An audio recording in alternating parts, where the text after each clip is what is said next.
नमस्कार, मैं doctor Uma Sharma, Miraki super speciality clinic से। मैं आपके साथ में डिस्कस करना चाहती हूँ आज मुंह के कैंसर के बारे में, जिसको मुंह का और गले का कैंसर जिसे बोला जाता है। मुंह में छाला है या कोई गांठ है या उससे रिलेटेड जो कैंसर मुंह में बनता है, हम ये आज जानने की कोशिश करते हैं ये कितना गंभीर है। हम इसको नजरअंदाज कर सकते हैं, ये सोच सकते हैं कि मुंह में तो छाले छोटे मोटे होते ही रहते हैं, कोई थोड़ी देर में ठीक हो जाता है और उसमें कोई दिक्कत वाली बात नहीं है। लेकिन ये बहुत ही गलत धारणा है। हमारे मुंह का जो भी स्ट्रक्चर है, जो एनाटॉमी है जिसे हम बोलते हैं, उसमें कोई भी किसी वजह से कोई भी बदलाव आता है तो हमें ये देखना है कि उसके कई कारण होते हैं। मुंह में कैंसर एक ऐसा आजकल के टाइम में एक ऐसा कैंसर है जो सबसे ज्यादा कॉमन है इंडिया में, और क्या कहते हैं स्पेशली उत्तर प्रदेश रीजन में मुंह का कैंसर बहुत ज्यादा कॉमन है। तो हमें इस स्थिति को जानते हुए हमें ये जानना है कि हमें बिल्कुल कुछ जो हम ये सोचते हैं कि छोटी चीजें हैं और जिनसे कोई फर्क नहीं पड़ता, लेकिन आगे जाकर जब स्टेज काफी आगे तक पहुंच जाए या बीमारी बहुत आगे तक पहुंच जाए तब फर्क पड़े, तो ये बहुत ही एक गलत धारणा है। जैसा कि हम ये समझते हैं कि क्या कहते हैं, जैसे मुंह में कोई छाला होना, मुंह में कोई गांठ होना या कोई क्या कहते हैं कोई घाव होना जिसका लंबे समय तक ठीक नहीं हो रहा है, कोई ऐसा घाव जो अंदर तक बहुत ही लंबे समय तक घाव नहीं भर रहा है, ये सब कुछ लक्षण हैं जिनको हम देखते हैं कि ये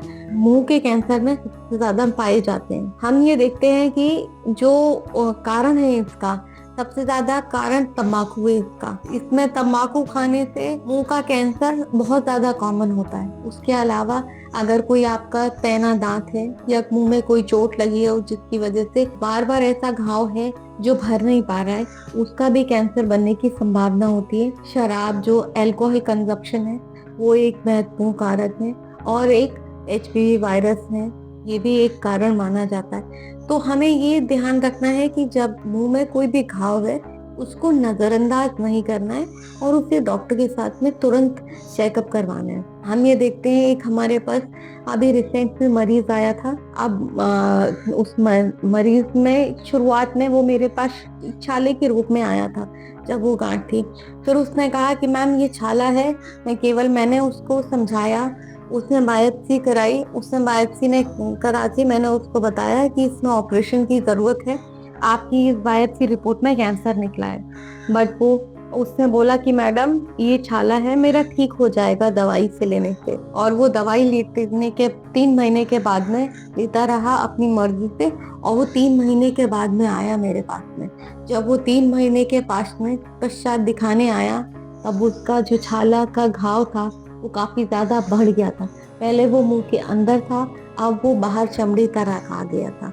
तो हम ये जानने की कोशिश करते हैं कि जब घाव छोटा है तब कैंसर है और घाव बढ़ गया है तो क्या फर्क है। दोनों में बहुत फर्क है, क्योंकि आपके इलाज का तरीके में और आपके इलाज के आउटकम में दोनों में फर्क आ जाता है। अगर घाव छोटा है तो ऑपरेशन भी छोटा होगा, आप ऑपरेशन के घाव से जल्दी भरेंगे। और उसके बाद में अगर जो ट्रीटमेंट है, तो कभी कभी घाव छोटा होने की वजह से हम ऑपरेशन भी छोटा होता है, उसमें हमें एक्स्ट्रा प्लास्टिक सर्जरी करने की जरूरत नहीं पड़ती और मरीज को छोटे ऑपरेशन से काम चल जाता है। तो और दूसरी चीज है, कभी ऐसा भी होता है कि घाव छोटा होने पर जो क्या कहते हैं एडजुवेंट ट्रीटमेंट जिसे बोलते हैं, कीमो रेडिएशन, वो भी कभी कभी जरूरत नहीं पड़ती है उसको देने की, अगर घाव बहुत छोटा है तो। लेकिन ये सब तभी पॉसिबल है जब हम अपने स्वास्थ्य के प्रति सतर्क रहें और ये जाने कि अगर हमें किसी भी प्रकार का हमें एडवाइस किया गया है ट्रीटमेंट, तो उसकी पूरी तरह से जांच करवा के और उसकी जांच से उसको ट्रीटमेंट को तुरंत शुरू करें, जिससे कि हम जब इलाज शुरू होगा तभी इलाज पूरा होगा और उसके आउटकम तभी हम बता सकते। और कैंसर का इलाज लंबा चलता है, चाहे रेडिएशन होता है, कीमोथेरेपी होता है। जब डायग्नोसिस हो जाता है, डॉक्टर आपको एडवाइस करता है, तो उसके बाद में अपनी तरफ से कोई हम जानकर कोई ऐसी लापरवाही नहीं कीजिए जिससे कि आपके इलाज में देर हो और आपको इलाज का जो आउटकम है वो खराब हो। धन्यवाद।